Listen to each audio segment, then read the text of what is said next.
everyone, this is Rabbitearsblog, and welcome to my weekly TV episode Roundup series. So before I get into this, I would like to remind everyone that new videos will be posted up every Sunday. It could be Sunday morning, Sunday nights, or Sunday evenings, depending on when I can get the videos posted up. And if you happen to see any videos posted up during the week, that must mean that there was a bit of TV show or movie news that was released during the week that I wanted to cover, so those would be considered special videos. But new videos will be posted up every Sunday, and every Monday I will have the TV episode Roundup videos, where I go over all the TV episodes I review for the week, and I go from worst pick of the week to best pick of the week, and that's will be posted every Mondays. So let's get started on this. So far this week was pretty solid. There were no worst picks of the week for this week. All the episodes are pretty good.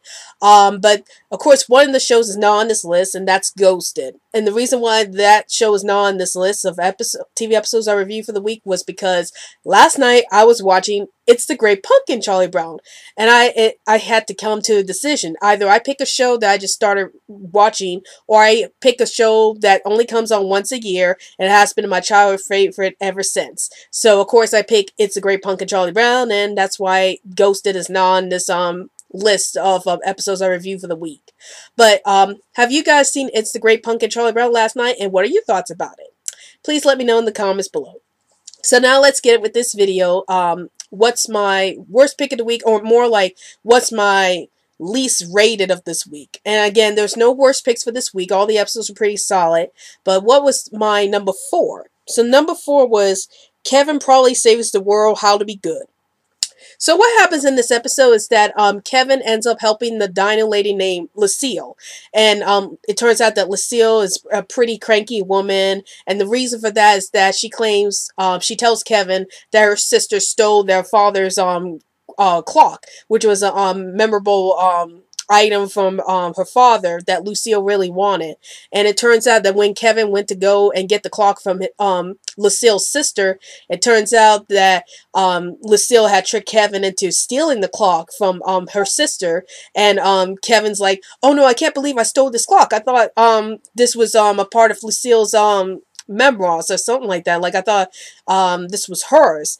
And that's where the majority of the episode is all about. It's about Kevin trying to figure out a way how he could get Lucille to reconcile with her sister, and about the issues about the grandfather clock. So what are my thoughts about this episode?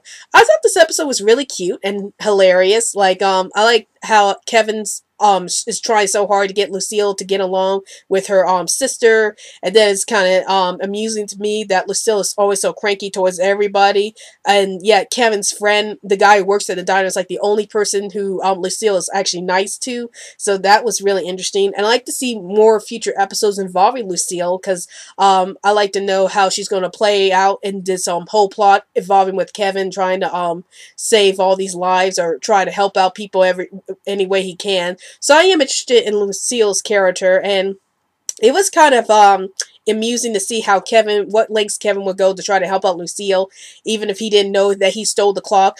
Excuse me. So that was a pretty interesting part of this episode, and I also like the subplot about Yvette trying to get used to staying on Earth because she's an angel and she's not used to all the Earth cultures that much. Excuse me. So I like to see how Yvette deals with being on Earth in future episodes, and what it's going to mean for her if she forgets her angel heritage, or if an episode comes down to that. So overall, I gave this episode of Kevin Probably Saves the World 4 stars, and that was number 4. Moving on to number 3, and that was the Inhumans. The gentleman's name is Gorgon. So what happens in this episode is that the rest of the Inhumans royal family is trying to find Crystal, who just crash landed onto Earth herself with Lockjaw, and it turns out that Medusa and Black Bolt split up from Gorgon and Karnak to find Crystal, while Gorgon and Karnak go and try to rescue Black Bolt's human friends he made at the lab.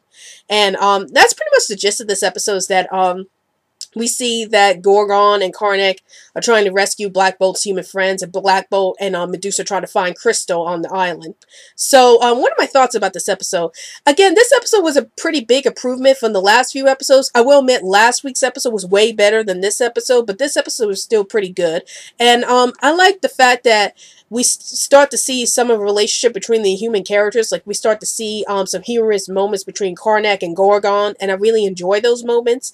And then I like the fact that we get a little more focus on Crystal's character. Like, I feel like they could develop her character a little more, but we start to get some focus on Crystal herself as a character, and I hope they do more with her character in the future episodes. And meanwhile, we start to see some bickering between Medusa and Black Bolt. So I'm interested to see where their relationship is going to go after this episode. And I will admit this episode was pretty shocking because somebody in this episode dies, and I won't tell you who dies, but it was pretty shocking to have it happen so soon in this show. So it makes me wonder, you know, are they going to still renew the show for a second season, or is the show going to be canceled? And that's one of my big concerns about the show, is that because the show only this season only has 8 episodes. Excuse me. It makes me wonder, you know, is the show going to be canceled? Is it still going on? Is it still going to get a second season? We don't know, because you know, the fact that this season only has like 8 episodes kind of disturbs me a bit, since I never seen a show that has 8 episodes in one season. So we'll have to see where the show is going to go after this point. I will admit the ending was really shocking with that person dying, but I like to see how the show is going to handle all that in the next episode and see where the show is going to go from here. So overall, I gave the Humans episode 4 stars, and that was number 3. Moving on to number 2, and that was the Gifted Exit Strategy. So what happens in this episode is that the mutants try to figure out how they're going to get into Sentinel services, and they try to get into these cars that has Polaris and Reed locked up in it, and they try to figure out a way to get to those trucks to bail them out.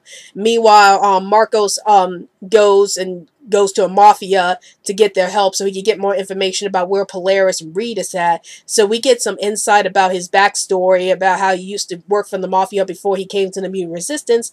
And then we see in this episode that Lauren and Andy are trying to use their powers to help out the mutants and breaking out Polaris and Reed. So what are my thoughts about this episode? I really enjoyed this episode. Like, I think this episode focuses more on the emotions of the characters, or the character development of each of the characters, and I really like that. And I like the fact that Lauren and Andy are actually trying to use their powers to help out the mutants, so that was great. I enjoy seeing the more progress with both of their characters in this episode. And then we also get some moments between Reed and Polaris. We see that Polaris still doesn't trust Reed, especially how Reed practically blackmail Polaris with regarding her baby. So I'm interested to see where their relationship is going to go after this. And then I'm also interested about learning about Marco's story about him being in the mafia one time, and how that's going to play into the future episodes regarding him. So I do wonder if the mafia is going to go after him, or is he going to figure out a way to break his ties with the mafia? So I am interested in learning about all of that. So far, I gave this episode The Gifted 4.5 stars, and that was number 2. So moving on to number 1, and my pick of the week is the Orville Majority Rule. So what happens in this episode is that the Orville crew go on this planet where all the people decide judgment against this person depending on how they vote. So they have these badges, which is like if you press the green arrow, it's gonna means you vote up, and if you press the red arrow, it's gonna vote down, and that will determine what's gonna happen to that person. And if the person gets too many down votes or too many red arrows, then they're gonna get their memories scrambled so they can be the perfect citizen, and that's what happens in the society they go to. And it turns out that John in this episode accidentally gets himself into trouble when he starts humping a statue, and the Orville crew had to figure out a way to get John out of this predicament before he gets his memory re-scrambled to be the perfect citizen. So that's what happens in this episode. So what are my thoughts about this episode? I love this episode because it was like a big, it was a good satire on what's going on in the current world regarding about how social media is being used. You know, on Facebook, you usually vote up or down regarding if you like the person's comments or you hate the person's comment, and vice versa with other channels like YouTube and stuff like that. And I like how this episode pretty much goes and says, okay, well, this is how society is judges people based on the comments they make online. You know, we could say we like that comment, or we could say we hate that comment. And then you have a society in this episode that judgments or this punishments based on the system. So it's like if they vote up, then the person can go on in society the way they are. But if they vote down, that means that person's going to get the memories we wire. And I'd say it's a pretty dark satire on how we view about social media in the real world. So that's why I really like this episode, because it tackles that satire about how social media affects society as a large, and I think it's one of the better episodes that's able to tackle such issues. So overall, I gave this episode, the Orville, 4.75 stars, and that was my pick of the week. So I hope you guys enjoyed this video. If you want to check out more videos from this channel, please feel free to tune in every Sunday. And if you want to see more videos about the TV episode Roundup series, tune in every Monday. And be sure to follow me on Twitter so I can keep you updated in new videos I post up. And also like my Facebook page, Rabbitearsblog's Best Comments. And also next week I will have my live Q&A session. So if you want to ask me any kind of questions that deal with movies, TV shows, comic books, whichever, tune in next week on Saturday at 8 p.m. for my monthly Q&A session for November. So that's it from this video. This is Rabbitearsblog, and I'll see you later.